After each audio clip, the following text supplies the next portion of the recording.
Patients with type 2 diabetes tend to have chronic kidney disease, CKD. Let's talk about this. Patients with type 2 diabetes tend to have multiple long-term microvascular complications and macrovascular complications. Chronic kidney disease, CKD, is one of these long-term microvascular complications of diabetes. Why is this happening? Patients with type 2 diabetes tend to have hypertension, which means high blood flow to glomeruli, which is a network of small blood vessels. Having continuous increased high blood flow to glomeruli induces damage to glomerular microvascular endothelial cells. The endothelial damage to the glomeruli causes chronic kidney disease. How can we detect kidney disease? Normal kidney functions include filtering albumin, and kidney damage tends to leak small amounts of albumin into the urine. As chronic kidney disease progresses, the glomerular filtration rate, GFR, is decreasing. For the state 3 CKD, GFR is 30 to 59 mg/24 hours. For stage 4 CKD, GFR is 15 to 29 mg/24 hours. For stage 5 CKD, GFR is less than 15 mg per 24 hours. I see. Long-term hypertension is related to chronic kidney disease. What is the blood pressure range for hypertension? When we have a blood pressure reading, it consists of two numbers. The first top number, called systolic blood pressure, means the pressure in arteries when the heart beats. The second bottom number, called diastolic blood pressure, measures the pressure in arteries when the heart rests between beats. When the blood pressure reading is in the range of 130-139/80-89 mmHg, we may call it to stage 1 hypertension. When the blood pressure reading is 140/90 mmHg or higher, we may call it to stage 2 hypertension. When the blood pressure reading is 180/120 mmHg or higher, patients need to visit the hospital emergency room, ER, as soon as possible, since it is the situation of hypertensive crisis. We will discuss hypertension in a separate YouTube video later. Thanks. Is there any way to reduce blood pressure for patients with type 2 diabetes? Yes, patients with hypertension may have multiple options to reduce blood pressure.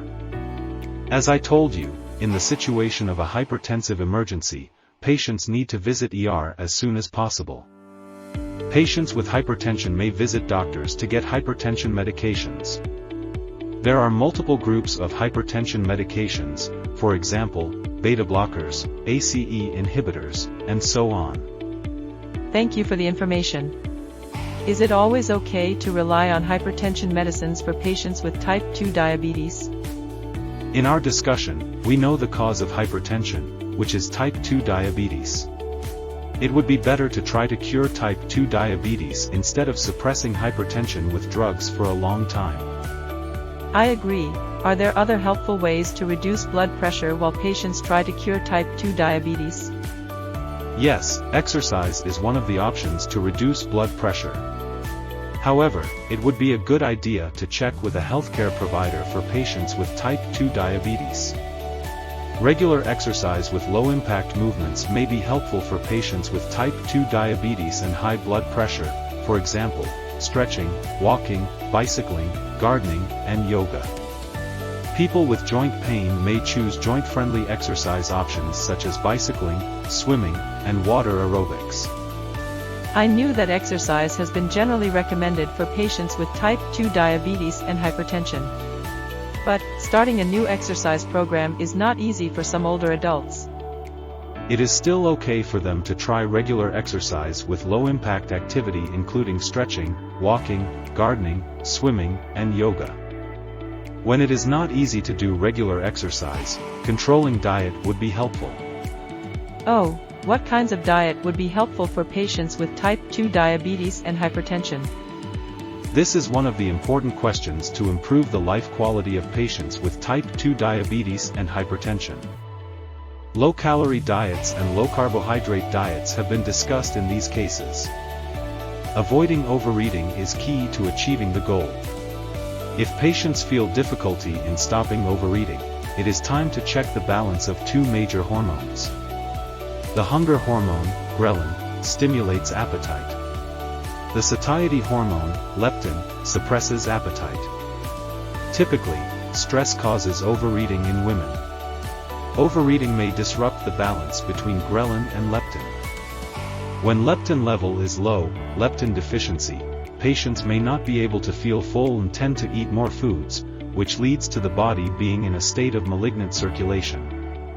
Food addictions including carbohydrate addiction are also related to a hormone called dopamine. We will also discuss obesity and overeating in a separate YouTube video later. Thank you for the helpful information and exciting plans. If this video is also helpful for viewers, I would like to ask them to subscribe here and watch other related videos. Thank you again. See you soon.